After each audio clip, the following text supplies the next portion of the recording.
Hello friends, good morning, welcome back. Hope you all are fine. હવે દોસ્તો last લેક્ચરમાં આપણે પેલું 7મું ચેપ્ટર ક્રમચય અને સંચય પૂરું કર્યું. ઓકે, અને એ વખતે આપણે કદાચ મારે એવી વાત થયેલી કે હવે હું 9મું ચેપ્ટર સ્ટાર્ટ કરીશ શ્રેણી શ્રેણી. પણ તમે અત્યારે જોઈ રહ્યા છો કે આપણે કયું ચેપ્ટર સ્ટાર્ટ કરીએ છીએ. 9મું નથી સ્ટાર્ટ કરતા, પણ આપણું 6થું ચેપ્ટર જે છે સુરેખ અસમતાઓ એ હું સ્ટાર્ટ કરી રહ્યો છું. એનું એક રીઝન છે કે મારે ઇંગ્લિશ મીડિયમના જે સર છે એમની સાથે વાત થઈ તો દર મહિને જે બે યુનિટ ટેસ્ટ લેવાય છે એમાં ગયા વખતે કેમિસ્ટ્રી ફિઝિક્સ લેવાય, એટલે હવે આ મહિનાએ કદાચ 99% મેથ્સની એક્ઝામ હશે. અને એ લોકો ક્રમમાં જ ચેપ્ટરો લેતા હોય છે, એટલે શક્યતા એવી ખરી કે સુરેખ અસમતાઓ ચેપ્ટર હોઈ શકે. બરાબર. અને ગવર્મેન્ટનું હમણાં ન્યૂઝમાં જે રીતે આવે એ પ્રમાણે અમુક ચેપ્ટર 30% સિલેબસ ઓછો કરવાનો છે. એમાં કદાચ આ ચેપ્ટર હોય ને ના પણ હોય, આપણને કશી જ ખબર નથી. પણ અત્યારે હું એવું માનું છું કે આપણે આ ઇઝી ચેપ્ટર છે ફટાફટ પતાવી દઈએ, પછી આપણે નવું ચેપ્ટર પેલું સ્ટાર્ટ કરીએ. ઓકે, જેથી કદાચ જો યુનિટ ટેસ્ટની જાહેરાત થાય તો આપણે તકલીફ ના પડે એટલા માટે દોસ્તો. રાઈટ. તો સુરેખ અસમતાઓ એટલે કે એને આપણે કહીશું લિનિયર ઇનઇક્વાલિટીઝ કહેવાય છે. ઇનઇક્વાલિટીઝ. ઓકે, સુરેખ અસમતાઓ કહેવાયું. લિનિયર એટલે સુરેખ, અસમતા એટલે ઇનઇક્વાલિટી. હવે એની અંદર આપણા કોર્સમાં બે પ્રકારની અસમતાઓ છે, એક ચલ અને દ્વિચલ. તો સૌથી પહેલું આપણું જે આવશે ટોપિક એ છે એક ચલની વાત કરીશું, જે એકદમ ઇઝી છે. એક ચલમાં સુરેખ અસમતાનો ઉકેલ અને તેનો આલેખાત્મક રજૂઆત. ઓકે, એક ચલમાં એક ચલ એકચ્યુઅલી છે ને, એક ચલ એટલે એને તમે યામ સમતલમાં એક ચલ અને દ્વિચલ એવો શબ્દ વાપરો ને, તો એક ચલ માટે તમે R1 કહી શકો. એક ચલ એટલે R ઉપર 1 બોલાય, મતલબ કે એમાં ખાલી સંખ્યા રેખા જ દોરવાની આવે. અને દ્વિચલ હોય ને તો આરની ઉપર 2 લખાય છે, એટલે એની અંદર યામ સમતલ દોરાય છે. મતલબ કે એક્સ અક્ષ અને વાય અક્ષ બે અક્ષોની ચર્ચા કરો ને તો એને દ્વિચલ આવે. એમાં એક્સ યામ પણ આવે, વાય યામ પણ આવે. જ્યારે એકલો એક જ ચલ હોય તો એને R1 પણ કહેવાય છે દોસ્તો. ઓકે, તો એક ચલમાં બરાબર છે, એક ચલની જે સુરેખ અસમતાઓ હોય એનો ઉકેલ, સુરેખ અસમતાઓનો ઉકેલ અને તેની આલેખાત્મક રજૂઆત. આલેખાત્મક રજૂઆત આવો પહેલો ટોપિક છે. આમાં શું છે દોસ્તો કે બહુ થિયરી નથી. મોટો ફાયદો એ છે કે કોઈ સૂત્રો નથી. આ આખું ચેપ્ટર છે ને એ ગ્રાફ આધારિત છે. મતલબ કે કોઈ બી વસ્તુ તમે દોર્યા વગર, એટલે કે ગ્રાફ કે આકૃતિ વગર સમજી શકશો નહીં, ઇઝી નહીં પડે એવું બની શકે. રાઈટ. હવે આમાં બે રીતના આવશે, આલેખાત્મક ઉકેલ પણ આવશે અને બૈજિક ઉકેલ. ઉકેલનો મતલબ શું? બેઝિક ઉકેલ. બેઝિક મતલબ કે બીજગણિતની મદદથી ઉકેલ. એટલે આલેખ વગર પણ ઉકેલ શોધવાનું આવે, પણ આલેખથી ઘણી વખત વધારે સારી રીતે ઉકેલ શોધી શકાતા હોય છે. એટલે હવે એમાં હું શું કરું છું દોસ્તો કે આપણે ડાયરેક્ટ છે ને, હું તમને સ્વાધ્યાયના દાખલાઓથી જ સ્ટાર્ટ કરું છું અને એમાંથી જ સમજાવતો જાઉં છું. એટલે તમને થિયરી પણ ક્લિયર થતી જશે અને આપણું ચેપ્ટર પણ ફટાફટ કમ્પ્લીટ થતું જશે. ઓકે, સૌથી પહેલું R1 છે. R1ના જ દાખલાઓ છે. સ્વાધ્યાય 6.1ની વાત કરું. બરાબર. હવે એમાં પહેલો દાખલો, દાખલા નંબર 1, ટેક્સ્ટ બુકમાં તમે જોતા રહેજો. એ આવશે લગભગ તમારે પેજ નંબર 122, 122માં પેજ ઉપર. પહેલો દાખલો છે. એની અંદર બે પ્રશ્નો છે. પ્રાકૃતિક સંખ્યા એક્સ આવું રકમ આપી છે. જો પ્રાકૃતિક સંખ્યા એક્સ માટે એમાં બે પ્રશ્નો છે. એમાં પહેલો પ્રશ્ન છે પ્રાકૃતિક સંખ્યા એક્સ માટે 24x <= 100 ઉકેલો, આવો પ્રશ્ન છે. હવે આમાં કોઈ આલેખ દોરવાની વાત કરી નથી દોસ્તો. Okay, right. હવે આપણે આલેખથી પણ જોડે જોડે સમજતા જઈશું એટલે એક સાથે બે કામ થઈ જશે. આમાંથી પ્રાકૃતિક સંખ્યાનો મતલબ શું? એક્સ બિલોંગ્સ ટુ એન છે સૌથી પહેલું, પ્રાકૃતિક છે એટલે, બરાબર કે નહીં? હા, આવું તમે કહી શકો. અહીં એક્સ બિલોંગ્સ ટુ એન છે. હવે 24x લેસ દેન 100, એનો મતલબ કે એક્સ લેસ દેન 100, 100 ભાગ્યા 24 થશે, 100/24 જશે, રાઈટ. હવે આનો ભાગ ચલાવવાનો ને એવું કંઈ જરૂરી નથી. આશરે તમે વિચારો 24 ચોક 96 થાય એટલે 4 પોઈન્ટ સમથિંગ આન્સર આવશે ને, બરાબર ને? તો એનો મતલબ કે એક્સનું મૂલ્ય કેવું આવ્યું? 4 પોઈન્ટ જે પણ આવતું હોય, 24 ચોક 96, 4 વધ્યા, ભાગના ચાલે એટલે 0, ની રીતે તમે જે પણ અથવા કેલ્સીથી ગણી કાઢો. પણ આના ઉપરથી તમને એટલી તો ખબર પડે ને કે એક્સ બિલોંગ્સ ટુ એન છે તો 4 પોઈન્ટ સમથિંગથી 4થી નાની પ્રાકૃતિક સંખ્યાઓ તમારે 4ને ગણવી પડે. હા, એટલે એક્સનું મૂલ્ય શું આવશે બોલો? એક્સ બરાબર, કારણ કે બિલોંગ્સ ટુ એન છે હોવાથી તમારે એવું હોય ને તો આનું કેલ્ક્યુલેટરથી જે પણ મૂલ્ય આવે ને એ 4 પોઈન્ટ પણ જે પણ આવતું હોય એ તમે શોધીને અહીંયા લખી નાખજો. 24 ચોક 96 આવશે, બરાબર. 4 વધશે એટલે 0, હા, અને પછી 24 દુ 48 એટલે 4.02 એવો કંઈ લગભગ આન્સર હશે, બરાબર, અથવા 4.01 કેવો આન્સર હશે. પણ જે પણ હોય એનું મૂલ્ય કે x less than 4 point something છે હોવાથી એક્સની કિંમતો કઈ લેવાય? પ્રાકૃતિક સંખ્યાઓ જ લેવાની છે, ખ્યાલ આવે ને? મતલબ કે ઉકેલ તરીકે શું લેવાય? એક્સના મૂલ્યો કયા કયા આવી શકે? 1, 2, 3 અને 4, બરાબર, આ જ આવશે, ખ્યાલ આવે ને? લઈ શકાય. એટલે ઉકેલ તરીકે તમને પ્રશ્ન પૂછ્યો છે તો તમારે ઉકેલ તરીકે લખવાનું હોય તો તમે શું લખશો ઉકેલમાં? ઉકેલ ગણ શબ્દ વાપરે તો ગણમાં લખવાનું, નહીં તો આ એનો ઉકેલ કહેવાય, બરાબર. અને ઉકેલ ગણ શબ્દ વાપરે તો તમારે ગણ સ્વરૂપમાં આન્સર લખી દેવાનો, 1, 2, 3 અને 4. આ થઈ ગયો ઉકેલ ગણ. અને ખાલી ઉકેલ પૂછ્યો હોય તો તમે ખાલી ઉકેલ તરીકે પણ લખી શકો દોસ્તો, બરાબર છે. હવે આના આ જ દાખલામાં અહીંયા જે પ્રાકૃતિક સંખ્યા લખેલું છે ને એની બદલે એણે પૂર્ણાંક સંખ્યા એક્સ માટેની વાત કરી છે. પૂર્ણાંક સંખ્યા એક્સ, ઓકે, એટલે કે એક્સ બિલોંગ્સ ટુ ઝેડ કહેવાય ને, એના માટે.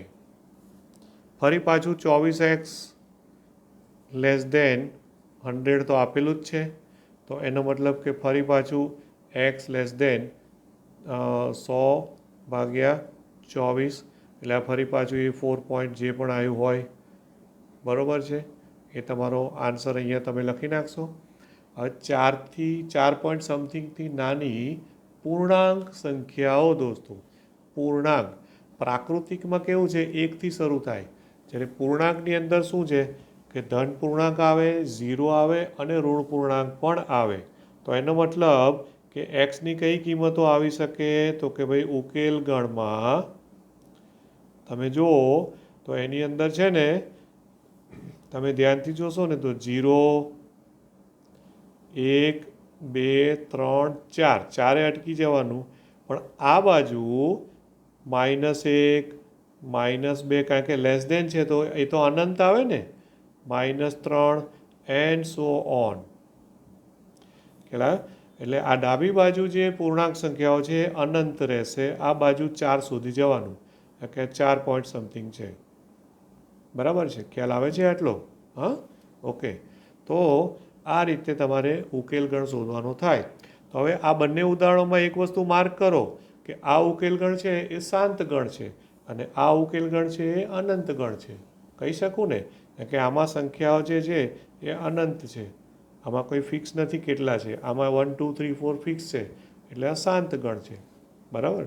હવે મારે સપોઝ કે આના આ જ દાખલામાં મારે આલેખાત્મક રજૂઆત કરવાની આવે કે ભાઈ તમે આનો આલેખ દોરો એવું કે, તો પ્રાકૃતિક સંખ્યાઓમાં શું થાય કે આ સંખ્યા રેખા મેં આ દોરી, પછી સંખ્યા રેખા ઉપર અહીંયા 1, બરાબર, સપોઝ કે આ રીતે આને હું સર્કલ કરી દઉં છું 1, પછી 2, એના પછી 3 અને 4. મેં આ જે સર્કલ કર્યા ને એ 4 ટપકા એ જ આપણો આલેખ છે દોસ્તો, ખ્યાલ આવે ને. પછી આ બાજુ 0 હશે, -1 હશે, -2 હશે, 4 પછી 5 હશે, પણ એને હું આ રીતે ડાર્ક નથી કરતો. પછીના હશે ને એ જે ટપકા હશે ખરા, બિંદુઓ હશે, પણ એ બિંદુઓને ઝીણા ઝીણા બતાવ્યા છે, પણ જે બિંદુ તમારે ઉકેલ તરીકે હોય ને એ બિંદુને એ લોકો હાઇલાઇટ કરશે, એને હાઇલાઇટ કરશે. ઓકે, આ બધું ધ્યાનમાં રાખજો. આવી રીતે એની આલેખાત્મક રજૂઆત થાય. સપોઝ મારે આને સંખ્યા રેખામાં બતાવવું હોય તો આને સંખ્યા રેખામાં હું કઈ રીતે બતાવું? તો હવે આ મેં સંખ્યા રેખા દોરી, આ R1 છે ને એટલે એક જ છે, બરાબર ને. પછી જો અહીંયા છે આ બધી કિંમતો તમે વિચારો તો જો આ છે 0, બરાબર, 1, 2, 3, 4, પછી 5 પણ આવે પણ 5 લેવાની નથી. પછી આ બાજુ -1, -2, -3, -4, આ બધી કિંમતો આવશે. હવે કઈ કઈ કિંમતો છે? તો ખાલી જે બિંદુઓ હોય ને એટલાને ડાર્ક કરવાના, મતલબ કે 0 ને તમારે ડાર્ક કરી દેવાનું આમ, પછી 1 ને કરી દેવાનું, પછી 2 કરવાનું, 3 કરવાનું, 4, 5 નહીં કરવાનું, સમજી લેજો.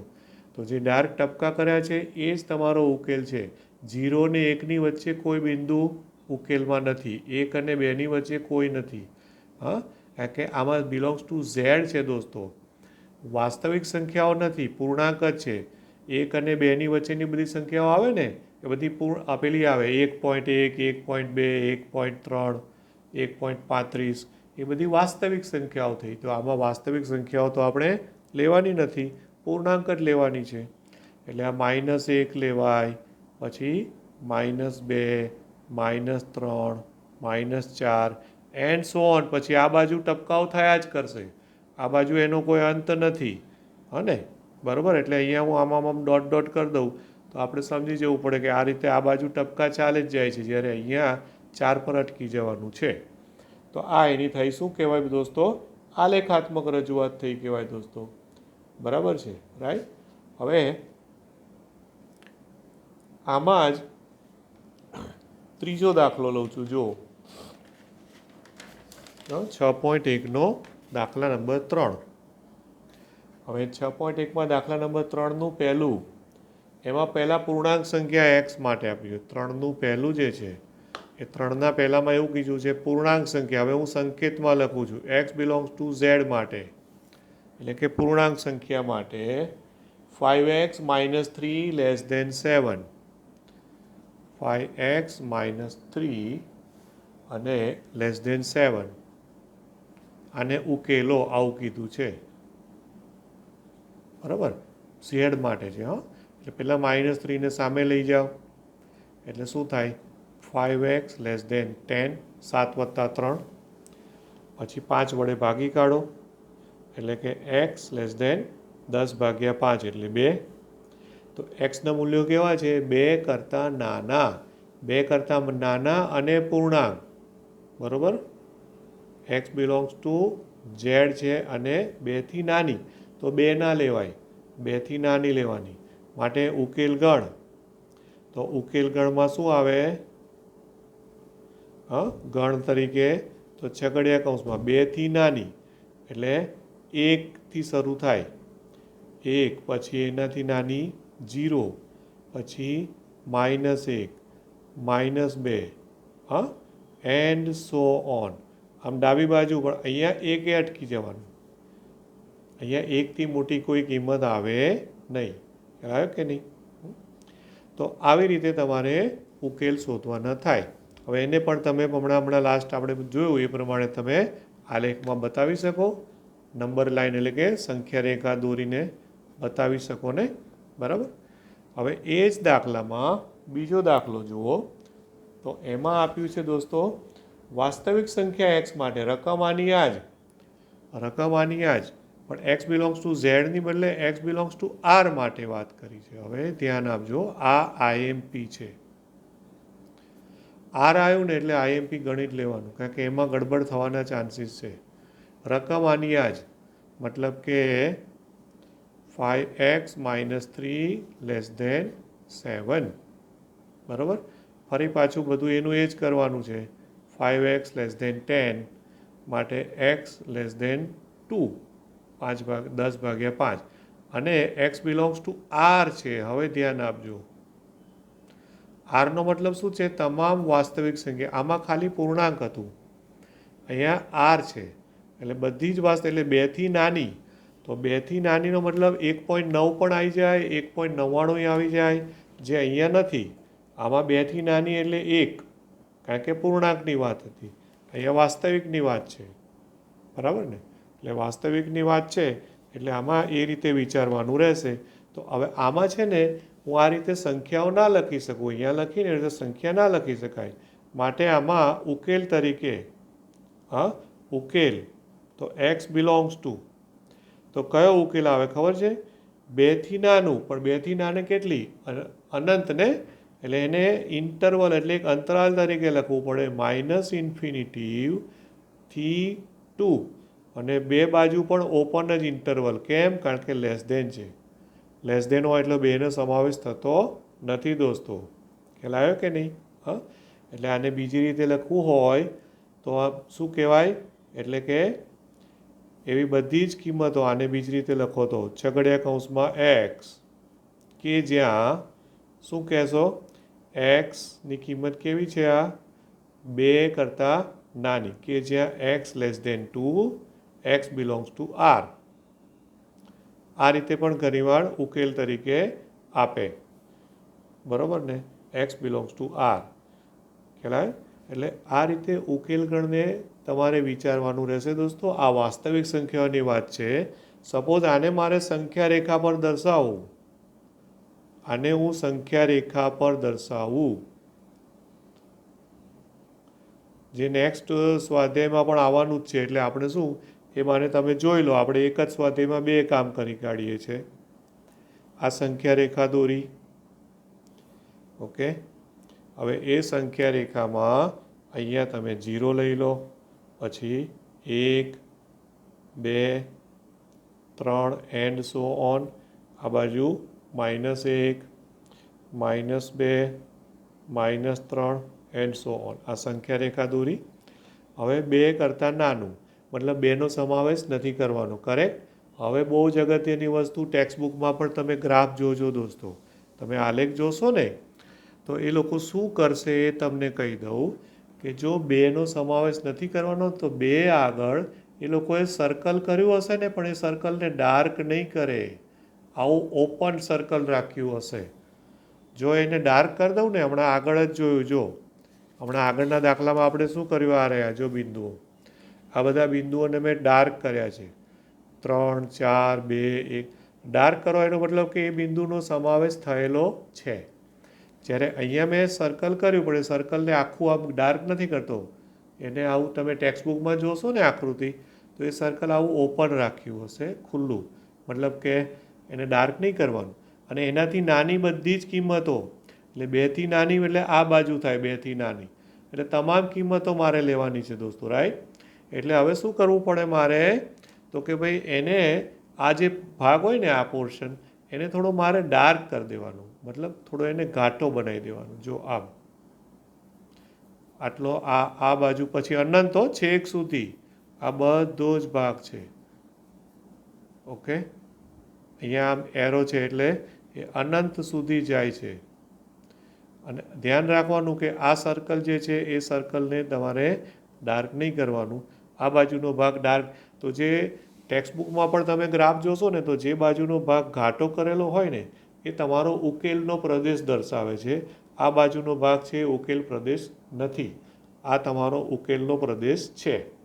આ સંખ્યા રેખા ઉપર એની રજૂઆત થઈ. તો તમે જોયું ને કે x બિલોંગ્સ ટુ આર છે, તો મેં આમ સળંગ દોર્યું, ટપકા નહીં કર્યા. જ્યારે આગળના દાખલાઓમાં આપણે શું કર્યું હતું? અહીંયા ટપકા કર્યા. કેમ ટપકા કરેલા? કારણ કે આમાં પૂર્ણાંક જ સંખ્યાઓ હતી. વચ્ચે 1 અને 2ની વચ્ચે કશું નથી, 2 અને 3ની વચ્ચે કોઈ સંખ્યા નથી, 3 ને 4 વચ્ચે કશું નથી. જ્યારે આમાં કેવું છે, 1 અને 2ની વચ્ચેની સંખ્યાઓ છે, 0 ને 1ની વચ્ચે અસંખ્ય સંખ્યાઓ, વાસ્તવિક સંખ્યાઓ છે. એટલે મારે સળંગ આ રીતે ડાર્ક ડ્રો કરવું પડે છે દોસ્તો. બોલો, આટલું ક્લિયર થાય છે? બરાબર. આમાં કંઈ પણ ડાઉટ હોય તો તમે કહી શકો છો, રાઈટ.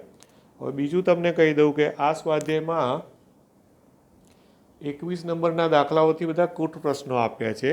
હા, તે કૂટ પ્રશ્નો આપણે એક્ઝામમાં રાખતા નથી. ઓકે, એટલે ચિંતા ના કરશો, એ કૂટ પ્રશ્નો આપણે એક્ઝામમાં આવશે નહીં. ઇન કેસ યુનિટ ટેસ્ટ આવે અને યુનિટ ટેસ્ટમાં પણ જો ઇન કેસ કૂટ પ્રશ્નો આવે તો ટેન્શન ના કરતા, આવડે તો લખજો, ના આવડે તો ડોન્ટ વરી, અત્યારે એમાં બહુ પડશો નહીં.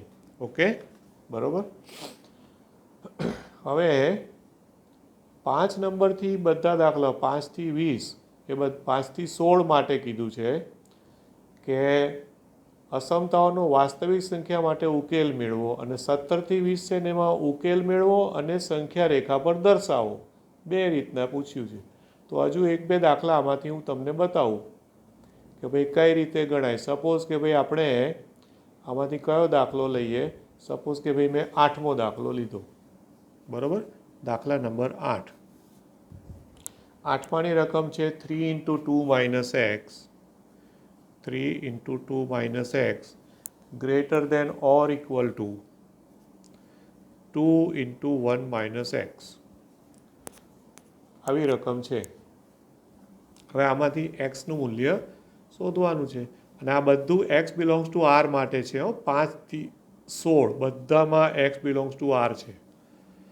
ઓકે, હવે આનું કૌંસ ખોલી કાઢો. 6 - 3x greater than or equal to 2 - 2x. બરાબર, રાઈટ. પછી બધું એક્સ વાળા પદો એક બાજુ લઈ જાઓ. આ 2ને આ બાજુ લાવી દઉં. 6 - 2 greater than or equal two 3x - 2x.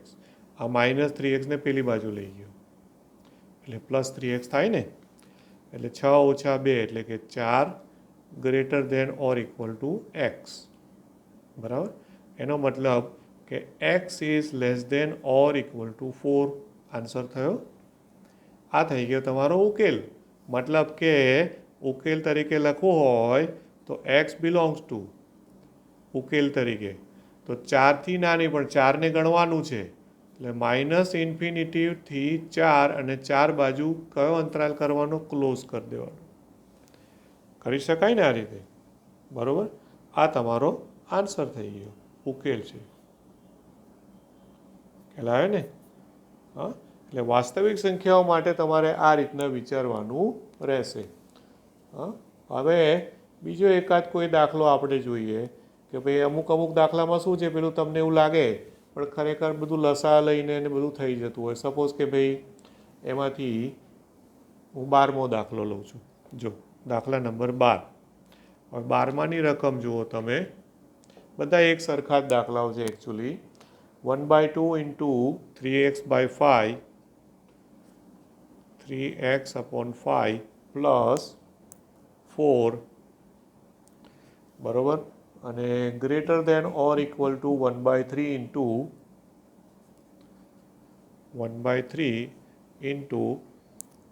x - 6. આવું આપણને આપ્યું છે. આમાંથી એક્સને કરતાં બનાવવો હોય તો પહેલાં મારે શું કરવું પડે કે ભાઈ કૌંસ ખોલી કાઢું. કૌંસ ખોલી નાખીએ તો 3x/10 + 4/2 એટલે 2 greater than or equal two અહીંયા x/3 - 6/3 6/3 એટલે પણ 2. બરાબર. હવે x વાળા પદોને સાથે કરી દો તો આ x/3ને હું આ બાજુ લાવી દઉં તો 3x/10 - x/3 greater than or equal two આને આ બાજુ લાવી દીધું છે. બરાબર. અને આ 2 સામે જતા રહેશે એટલે -2 - 2. ઓકે. હવે આનો લઈ લો લસા તો 10 અને 3નો લસા કેટલું થવાનું? 10 અને 3નું તો 30 થવાનું. ઓકે, એટલે અહીંયા તમારે 3 વડે ગુણવું પડશે, એટલે 9x. અહીંયા 10 વડે ગુણવું પડશે, એટલે 10x greater than or equal to -4. બરાબર, એટલે આ થયું -x greater than or equal to 30ને સામે લઈ જાઓ તો 30 ચોક 120. બરાબર, હવે બંને બાજુથી માઇનસ નિશાની દૂર કરો એટલે માઇનસ વડ તો અસમતા બદલાય, યાદ છે કે નહીં? માઇનસ વડે આખાની અસમતાને ગુણો એટલે માઇનસ માઇનસ પ્લસ થઈ જાય, એટલે x is less than or equal to 120 થઈ જાય. આવો આન્સર આવ્યો. કહેવાયો આખી અસમતાને કેટલા વડે ગુણી કહેવાય દોસ્તો? -1 વડે ગુણ્યા કહેવાય. હા ને, બરાબર. અને માટે ઉકેલ તરીકે ફાઇનલી શું મળ્યું? 120થી નાની વાસ્તવિક સંખ્યાઓ, તો -ઇન્ફિનિટીથી 120, અને એ પણ ક્લોઝડ, કારણ કે ઇક્વલ ટુ છે. ઇક્વલ ટુ ના હોય ને, ખાલી લેસ દેન કે ગ્રેટર દેન આવે ને, તો ઓપન ઇન્ટરવલ કરવાનો, એટલે કે વિવૃત અંતરાલ કરવાનો, અને ઇક્વલ ટુ આવે તો ક્લોઝડ કરવાનો, એટલે કે સંવૃત અંતરાલ કરવાનો. આ તમારો આન્સર. ઓકે, બરાબર. તો તમે હવે છે ને સંખ્યા રેખા પર દર્શાવવાનું જે પણ છે એ બધું જ આ જ રીતે 20 નંબર સુધીના દાખલાઓ જે છે એ તમે એસાઇનમેન્ટમાં પ્રયત્ન કરજો દોસ્તો. ત્યાર પછીના જે કૂટ પ્રશ્નોવાળા દાખલા છે તે તમારે એસાઇનમેન્ટમાં લખવાના નથી. ઓકે, નેક્સ્ટ લેક્ચરમાં આપણે દ્વિચલવાળો ટોપિક લઈશું. Right? So thank you very much. Have a nice day. Hopefully તમને સમજાયું હશે. બધાને એક રિક્વેસ્ટ છે કે તમે લોકો વિડીયોમાં છે ને લાઇક્સ પણ કરજો અને કોમેન્ટ્સ પણ કરજો, કારણ કે કોમેન્ટ કરો તો એ બાને મને પણ ખબર પડે તમને સમજાયું છે કે નહીં. બીજું કોઈ જોવે તો એમને પણ ખબર પડે કે ભાઈ આમાં સમજાયું છે કે નહીં.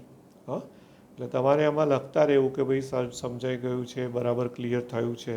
આવું કંઈક લખશો તો એ મને પણ આઈડિયા આવશે. તમે પબ્લિક કોમેન્ટમાં લખી શકો છો. ઓકે, ક્લિયર થાય છે આટલું?